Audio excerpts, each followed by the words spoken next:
Halo Mbak.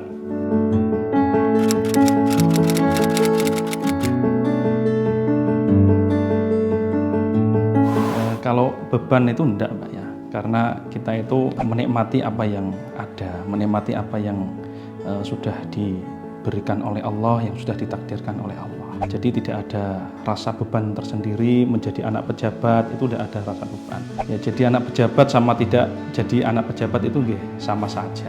Karena jabatan itu hanya titipan dari Allah yang untuk menjadi sarana untuk mengabdi ke masyarakat.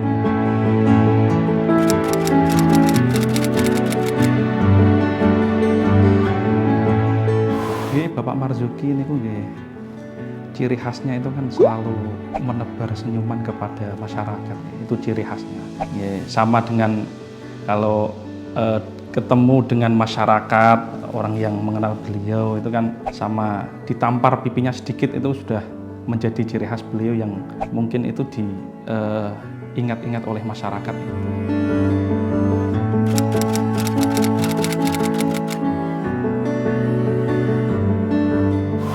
Pertama karena itu ya, tafaulan itu napak tilas, karena bapak saya itu kan berkarir di politik, jadi saya ini mempunyai keinginan untuk meneruskan apa yang menjadi perjalanan politik dari beliau, karena bapak itu kan masuk di dunia politik kan tahun 1999, beliau menjadi pertama anggota DPR, terus selanjutnya sampai tahun 2004, terus 2004 maju kembali menjadi anggota DPR kembali, dan alhamdulillah pada saat itu diamanai menjadi ketua DPRD sampai 2007.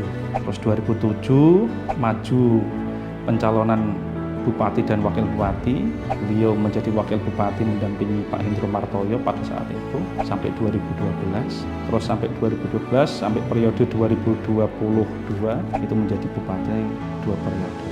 Mungkin itu alasan saya kenapa kok sampai terjun ke dunia politik itu karena tafaulan, napak tilas Mbak. Kepingin meneruskan apa yang selama ini menjadi perjalanan karir politik Bapak. Karena di keluarga saya itu mungkin hanya saya saja yang itu tertarik di politik, karena mbak saya, kakak saya dan adik-adik saya kan tidak masuk di dunia politik itu.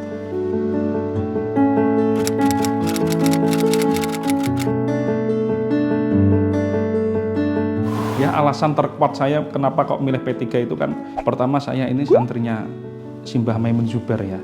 Karena Mbah Maimun Zubair niku P3, saya wajib sebagai santri beliau, saya wajib mengikuti beliau apapun yang menjadi keputusan beliau, karena beliau yang istilahnya salah satu pendiri dari Partai Persatuan Pembangunan, ya saya ikut beliau di Partai Persatuan Pembangunan.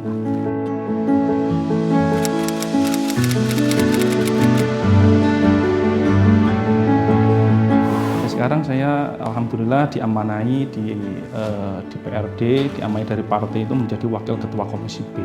Wakil Ketua Komisi B dalam hal ini membidangi perekonomian yang ada di Jepara, Pak. Apapun urusan perekonomian yang di Jepara itu dibahas di Komisi B dengan pihak eksekutif. Jadi perekonomian yang ada di Jepara ini pembahasannya ada di Komisi B, meliputi pertanian, perdagangan, terus peternakan, pariwisata, ya pokoknya yang berhubungan dengan perekonomian masyarakat itu masuk di Komisi B.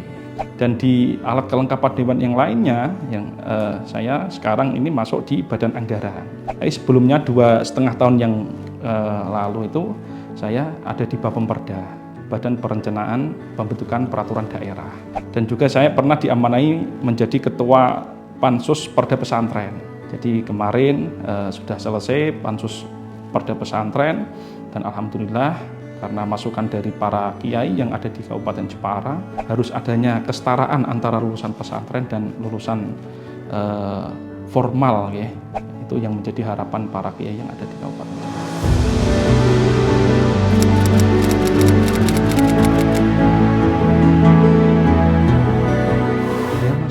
Kabupaten Jepara itu beragam ya Mbak, beragam ya. Tapi memang masyarakat Kabupaten Jepara itu mayoritas kan memang religius ya, religiusnya itu memang kuat sekali. Maksudnya yang suka sholawatan itu luar biasa banyaknya. Tapi ya ada yang juga suka dangdutan, ya ada. Tapi lebih banyak yang suka sholawatan daripada yang suka dangdutan. Ini yang menjadi mungkin ini yang menjadi Kabupaten Jepara ini beragam.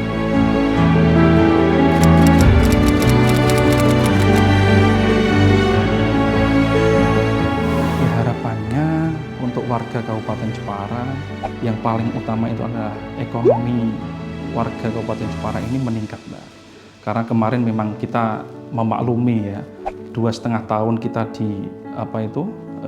diserang atau dihantam oleh pandemi COVID, itu ekonomi masyarakat Kabupaten Jepara memang babak belur saat itu memang. Dan sekarang sudah waktunya untuk untuk warga Kabupaten Jepara ini bangkit kembali, ekonominya semoga naik, pulih kembali. Ya, saya minta kepada pemerintah Kabupaten Jepara untuk fokus untuk membangkitkan ekonomi yang ada di Kabupaten Jepara.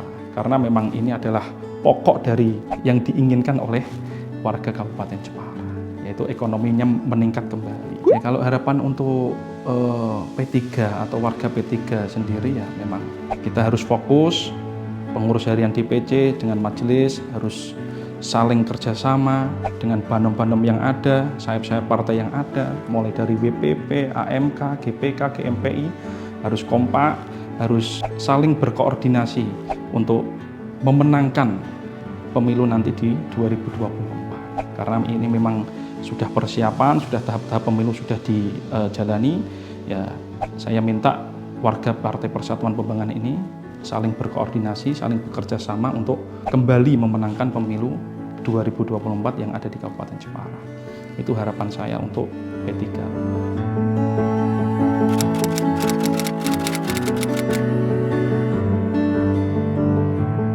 Figur pemimpin yang layak untuk menjadi pemimpin Kabupaten Jepara yang akan datang adalah, menurut saya adalah pemimpin yang mempunyai komitmen yang kuat untuk mensejahterakan warga Kabupaten Jepara.